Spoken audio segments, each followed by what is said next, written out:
여러분 혹시 버카라는 말 아십니까? 버카. 조금 세게 발음하면 뻐카.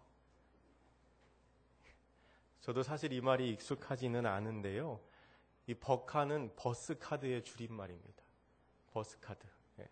그러면 버카충 이건 뭘까요? 우리 위단교회 성도님들은 아주 버스카드 충전, 그렇죠? 버스카드 충전입니다. 이 둘 다 단어의 앞글자를 따서 짧게 줄여 만든 신조어입니다. 이렇게 만들어진 말로 지몬미, 지켜주지 못해 미안해, 넘사벽, 넘을 수 없는 4차원의 벽, 이런 말들이 있습니다. 우리 젊은 친구들이 많이 쓰는 말입니다. 그런데 이런 식으로 단어를 줄여서 새로운 단어를 만드는 게 요새 들어서 생긴 건 아닙니다. 여러분 혹시 아더매치라는 말 아시나요? 아더매치 이건 아시죠? 젊은 사람들이 오히려 이 말 모를 겁니다. 아더매치가 뭐야? 막 그럽니다. 아더매치가 뭐죠? 안이 꽂고 더럽고 치사하고 메스껍다. 그렇죠? 아더매치. 이 말은 1970년대에 서울대 국문과 학생들이 만들었다고 전해지는 말입니다. 그러니까 70년대, 80년대 초반에 유행하던 신조어였지요. 그런 식으로 요새 유행하는 말 중에서 근자감이라는 말도 있습니다. 근자감. 이건 어떤 말일까요? 이거는 근거 없는 자신감, 근거 없는 자신감을 줄여서 만든 말입니다. 예를 들어서 공부를 하나도 안 한 학생이 나 내일 시험 잘 볼 것 같아 라고 말하는 거 근자감이죠. 누가 봐도 그렇게 안 생긴 사람이 내가 조금만 꾸미면 이성에게 인기가 많은 스타일이야 라고 말하는 것도 근자감입니다. 제가 이 설교 준비를 하면서 내가 이렇게 설교하면 교인분들이 잘 들어주시겠지 라고 생각하는 것도 근자감, 근거 없는 자신감이지요. 오늘 본문에도 그런 근거 없는 자신감에 한껏 취해 있는 것처럼 보이는 인물이 나옵니다. 바로 사도 바울입니다. 오늘 본문은 바울이 총독 베스도와 갈릴리와 베레아 지방을 다스리던 분봉왕 아그리빠 앞에서 신문을 받는 장면 중 일부입니다. 그런데 바울이 그들에게 뭐라고 말을 합니까? 오늘 본문의 29절 말씀을 우리 다시 한번 같이 읽어보겠습니다. 시작. 바울이 이르되 말이 적으나 많으나 당신뿐만 아니라 오늘 내 말을 듣는 모든 사람도 외에는 나와 같이 되기를 하나님께 원하나이다 하니라. 아멘. 여러분 바울이 지금 뭐라고 말합니까? 바울은 그 자리에 있는 모든 사람들을 향하여 당신들도 나와 같이 되기를 바랍니다 라고 말하고 있습니다. 이게 저주나 악담일까요? 당신들도 나처럼 고생해보라는 의미로 한 이야기일까요? 그런 것 같지는 않습니다. 바울은 진심으로 말하고 있습니다. 그렇다면 이건 정말로 근거 없는 자신감처럼 보입니다. 감옥에 갇혀있는 죄인 주제에 앞에 있는 왕과 총독 그리고 궁정의 관리들에게 최소한 자기보다 신분이나 상황 등 모든 것이 나아 보이는 사람들에게 나와 같이 되기를 바란다니요. 참 어이없는 말이 아닐 수 없습니다. 이 순간 바울은 분명히 근자감에 빠져 있는 사람이었습니다. 그런데 바울의 근자감은 사실 근거 없는 자신감이 아니라 근거 있는 자신감이었습니다. 오늘 본문의 내용을 잘 이해하기 위해서는 바울이 처한 상황의 배경을 살펴볼 필요가 있습니다. 선교 여행을 하면서 에베소에 오랫동안 머물던 바울은 예루살렘으로 돌아갈 계획을 세웁니다. 예루살렘으로 돌아가면 어려움이 생길 거라고 여러 사람들이 말렸지만 그래도 바울은 예루살렘으로 돌아갑니다. 그리고 그곳에서 사람들에게 붙잡히게 됩니다. 로마 군인들에게 결박된 바울은 로마에서 유대로 파견된 총독들에게 신문을 받지만 여러 차례의 신문에도 불구하고 감옥에 갇힐 만한 이유가 발견되지 않습니다. 그런데도 바울을 잡고 있던 이 로마 총독들은 바울을 풀어주지 않습니다. 풀어주지 않았던 첫 번째 이유는 그렇게 바울을 풀어주면 바울을 적대시하는 유대인들이 시위를 일으킬까봐 두려워서였고, 두 번째 이유는 감옥에 갇힌 바울로부터 돈을 받을 수 있지 않을까 기대했기 때문입니다. 바울은 그렇게 감옥에서 2해를 보내게 됩니다.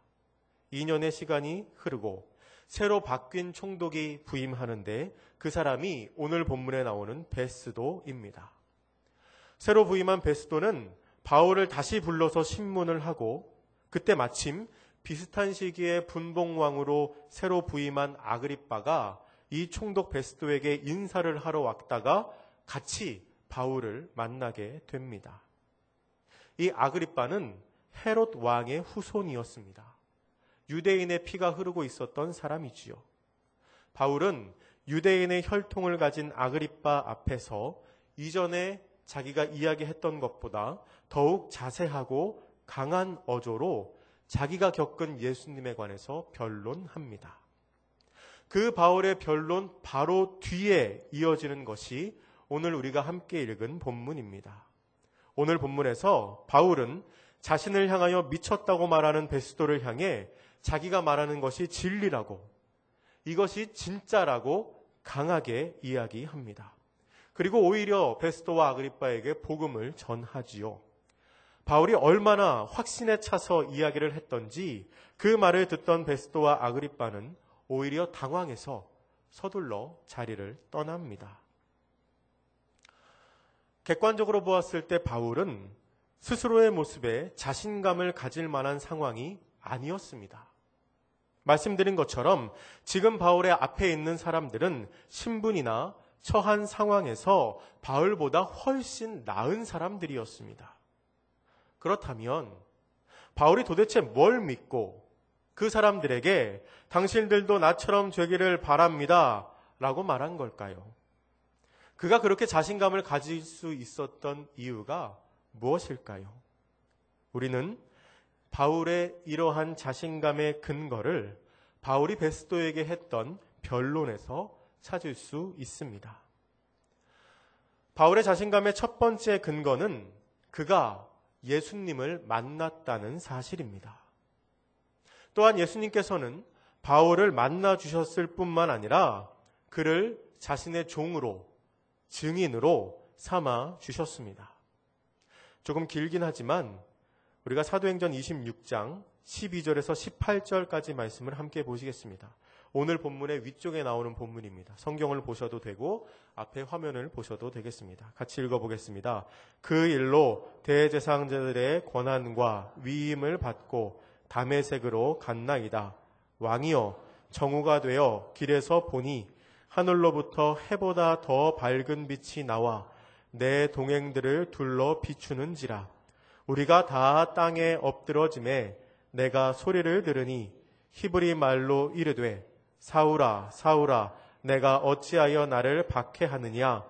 가시채를 뒷발질하기가 내게 고생이니라. 내가 대답하되 주님 누구시니이까. 주께서 이르시되 나는 내가 박해하는 예수라. 일어나 너의 발로 서라.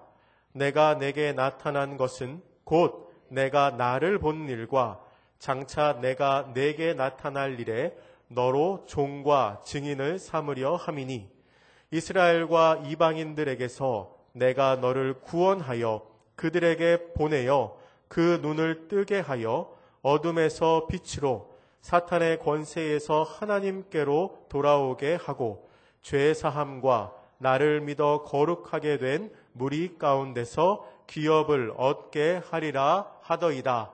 아멘. 아멘. 이제 앞에 화면을 한번 봐주십시오. 화면에 줄친 부분을 한번 보시기 바랍니다.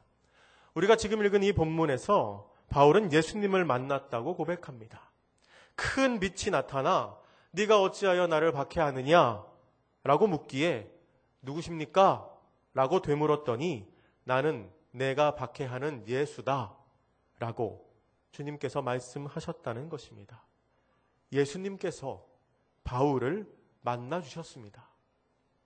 그리고 그렇게 만나주셨을 뿐만 아니라 예수님께서 자신에게 말씀하시기를 내가 너에게 나타난 것은 너를 종과 증인으로 삼기 위해서이다 라고 말씀하셨다는 겁니다.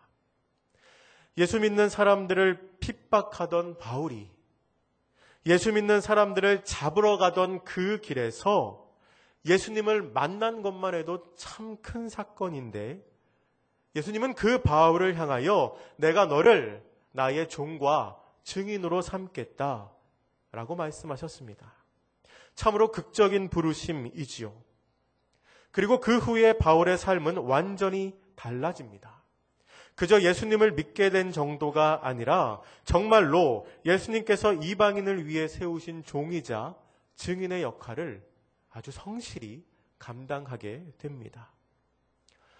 바울이 이전과는 전혀 다른 삶을 살며 자신보다 객관적으로 훨씬 나아 보이는 사람들 앞에서도 근거 있는 자신감을 갖게 된 첫 번째 이유는 그가 예수님을 만났기 때문입니다. 바울의 자신감의 두 번째는 바울이 예수님의 명령에 순종하였고 그에 따르는 하나님의 도우심을 경험했다는 사실입니다. 본문의 19절부터 23절까지의 말씀을 우리가 다시 한번 같이 읽어보겠습니다. 시작. 아그리빠 왕이여, 그러므로 하늘에서 보이신 것을 내가 거스르지 아니하고 먼저 다메섹과 예루살렘에 있는 사람과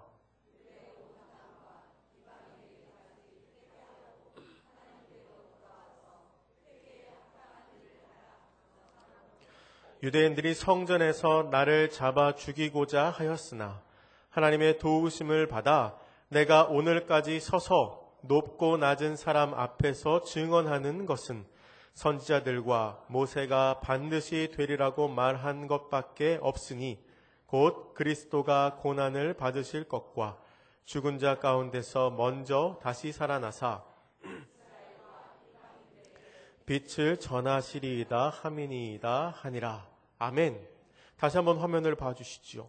본문에서 바울은 하늘에서 보이신 것을 자신이 스스로 거스르지 않았다라고 말합니다. 주님의 명령에 순종했다는 것이지요. 순종한 그가 어떻게 했습니까? 다메섹과 예루살렘에 있는 사람과 유대 온 땅과 또한 이방인에 이르기까지 회개하고 하나님에게로 돌아와서 회개에 합당한 일을 하라고 전파했습니다. 그를 종과 증인으로 삼으신 예수님의 뜻에 철저히 순종한 것입니다. 그런데 더 중요한 것은 그 다음에 나옵니다. 그렇게 순종한 바울에게 돌아온 것이 무엇인가요? 바울이 주님의 뜻에 순종했지만 그에게 돌아온 것이 무엇입니까? 유대인들이 자기를 잡아 죽이려고 한 일입니다. 본문에서 바울은 자기가 당한 고난을 매우 짧게 설명하지만 우리는 바울이 얼마나 큰 고난을 당했는지 이미 알고 있습니다. 지난번 설교할 때도 말씀드렸지요. 고린도후서 11장에서 사도 바울은 자신이 고생한 것을 나열하는데 이렇게 말합니다. 유대인들에게 40에서 하나 감암매를 5번 맞고 3번 태장으로 맞고 1번 돌로 맞고 3번 파선하고 일주야를 깊은 바다에서 보냈다. 또한 여러 번 자지 못하고 줄이며 목마르고 여러 번 굶고 춥고 헐벗었었다 라고 회상합니다. 정말 죽을 고생한 겁니다. 정말 힘들었습니다. 그러나 이 본문에서 바울이 말하고자 하는 것은 자기가 고생한 일에 있지 않습니다. 그 다음에 나오는 말이 더 중요합니다. 나를 잡아 죽이고자 하였으나 하나님의 도우심을 받아 내가 오늘까지 사람들 앞에서 증언한다.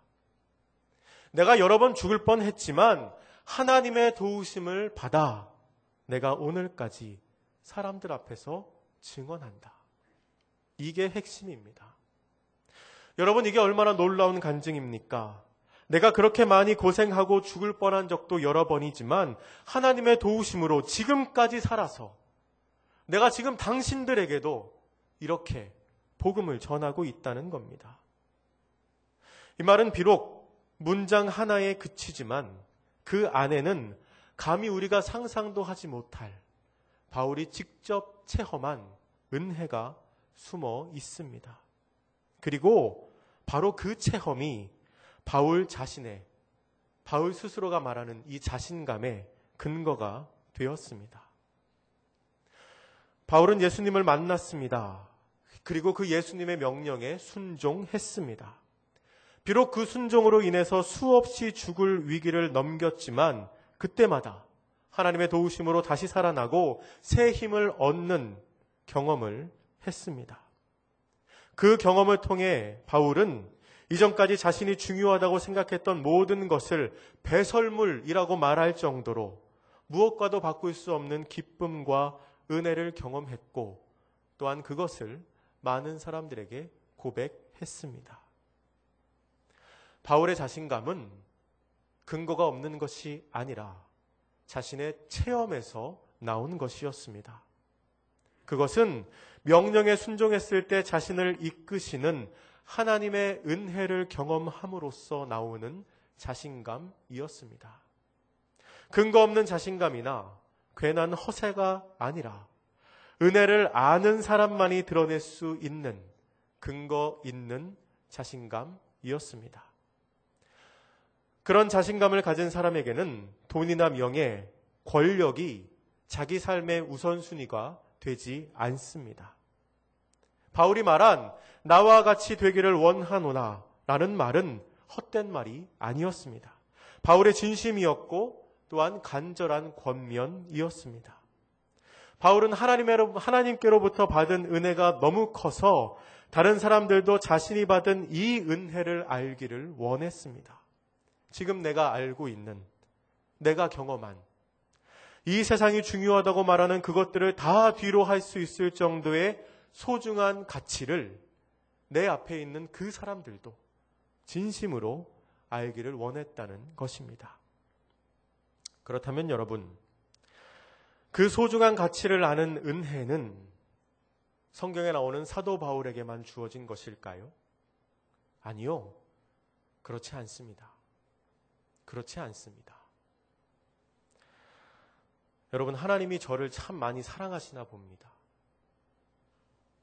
제가 이 설교를 준비하는지 어떻게 하시고 지난 주간에 이 설교에 딱 맞는 예화를 영상으로 주셨습니다. 지난 월요일에 밤에 SBS에서 방송된 힐링 캠프 보신 분 있으실지 모르겠습니다. 이지선 씨가 나오는 편인데요. 그 지선아 사랑해라는 책으로 유명한 자매입니다. 13년 전에 원치 않는 사고를 만나서 전신에 화상을 입었지만 그래도 자신의 삶을 포기하지 않고 믿음으로 모든 어려움을 이겨내고 이제는 오히려 건강한 사람들을 위로하고 희망을 주는 분입니다. 그분의 이야기를 우리가 영상으로 한번 보겠습니다. 대학교 몇 학년이었습니까? 대학교 4학년이었어요. 대학교 4학년. 네. 대학원 가려고 준비하던 상황이었어요. 졸업반. 네. 한참 나학생들하고 미팅도 하고. 네, 뭐 미팅 엄청 했어요. 궁금하실까봐. 아, 그래요? 직접 이렇게. 네. 야. 요 정도였다는 거. 몇 학년 때? 대학교 4학년 때 이게 졸업 앨범 사진 찍은 거 같고요. 3학년, 뭐 2학년 이랬던 것 같아요. 화장하는 거 되게 좋아하고요. 매니큐어 바르고 그런 거 굉장히 좋아하고 네, 꾸미는 거 좋아했어요. 사실은 지금도 그러실 때잖아요. 네, 이렇게 예쁘게 하셔서 너무 좋아요. 지금은 그러면 뭐 하세요? 지금 뭐 없으니까 발에 네, 페디큐어 하는 거 좋아하고 분홍색으로. 발이 이쁘더라고요. 정말 발이 예쁘세요. 네. 하고 싶지 않다.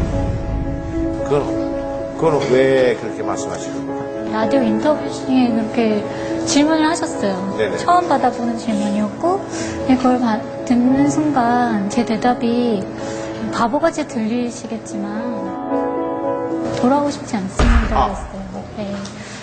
제가 그 얘기를 했다는 얘기를 듣고 오빠가 어느 날 조용히 네. 저를 이렇게 마주하면서 오빠는 이해할 수 없는 거야. 그래서 이렇게 볼펜을 들더니 수선아 이걸 잡으면 당장 사고 전으로 돌아가. 그래도 안 잡을 거냐는 거예요. 오빠는 너무 돌아가고 싶은 거예요. 근데 순간 이렇게 그냥 말했을 때랑 실물이 막 있고 막 이렇게 잡으면 네네. 간다니까 약간 그래? 그래? 약간 이런 생각이 들긴 했는데 실제 그런 일이 있어서 저는 끝까지 안 잡을 거예요. 왜? 어떻게 그럴 수가 있죠? 어떻게 그럴 수가 있죠? 왜냐하면 이렇게 이 시간을 지내오면서 정말로 중요하고 영원한 것들이 눈에 보이지 않는 것 안에 있다는 진리를 제가 깨달은 거예요. 막 때로는 막 이렇게 내가 전부를 잃었다고, 모든 것을 잃었다고 막 좌절했던 순간도 있었지만 돌아보니 너무나 많은 걸 얻었더라고요. 제가 사고 이전의 삶보다 더 많은 행복들을 세어가면서 이렇게 누리면서 살고 있고, 물론 이 마음을 가지고 예전의 얼굴을 사는 거 뭐 굳이 거절할 이유 없는데요. 그 얼굴을 갖겠다고 뭔가 이 보이지 않는 가치들을 버리고 그걸 잡지는 않을 거예요. 아, 그건 그 전에는 막 이렇게 내가 행복하려면 막 남들보다 뭔가를 더 가져야 하고 남들이 부러워할 만한 직장과 남편과 막 그런 가정을 꾸려야 내가 행복해지는 건 줄 알았어요. 그래서 막 그것들을 추구하면서 사니까 저 행복하지 않았거든요. 근데 지금은 지금 내가 무엇이 되지 않아도 지금 이 얼굴이어도 여전히 행복하고 오히려 그때보다 더 많은 행복들을 누리면서 제가 이게 행복하다는 걸 깨닫고 사는 게 이게 영상 속의 그녀는 사고 전으로 돌아가고 싶지 않다고 말합니다. 우리로서는, 저로서는 상상할 수 없는 이야기입니다.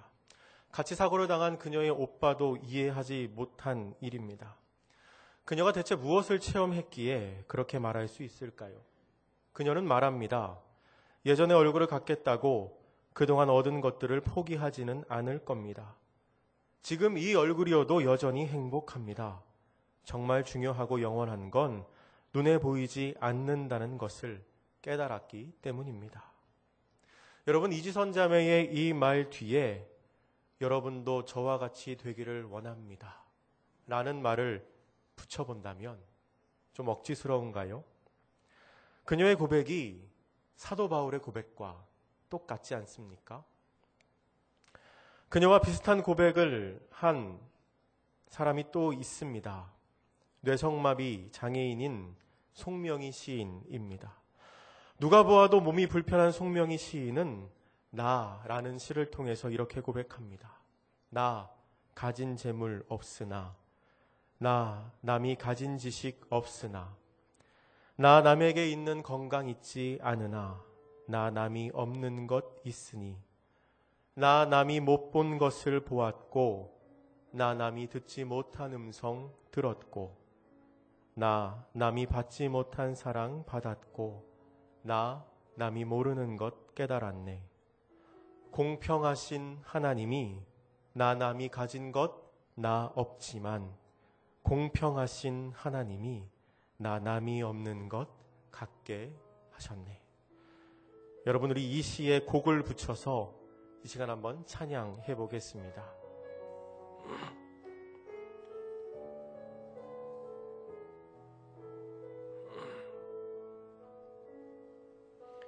나 가진 재물 없으나, 나 남이 가진 지식 없으나, 나 남에게 있는 건강 있지 않으나,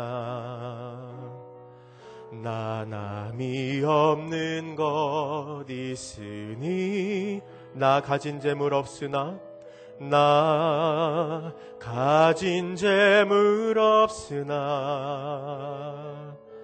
나 남이 가진 지식 없으나, 나 남에게 있는 건강 있지 않으나, 나 남이 없는 것 있으니, 나 남이 못 본 것을 보았고, 나 남이 듣지 못한 음성 들었고 남이 받지 못한 사랑 받았고 나 남이 모르는 것 깨달았네.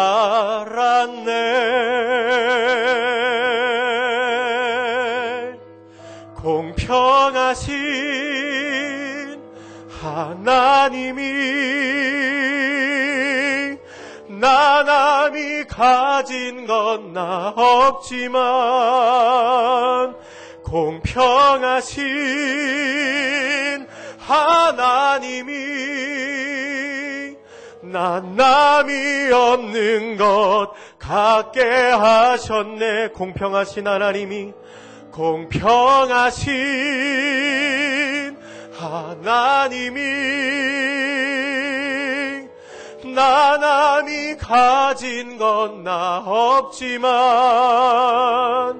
공평하신 하나님이 나 남이 없는 것 갖게 하셨네. 아멘, 아멘. 여러분, 뇌성마비라는 장애를 가진 이 시인이, 이분이 어떻게 이렇게 고백할 수 있을까요? 답은 간단합니다. 은혜가 있으니까 고백할 수 있습니다.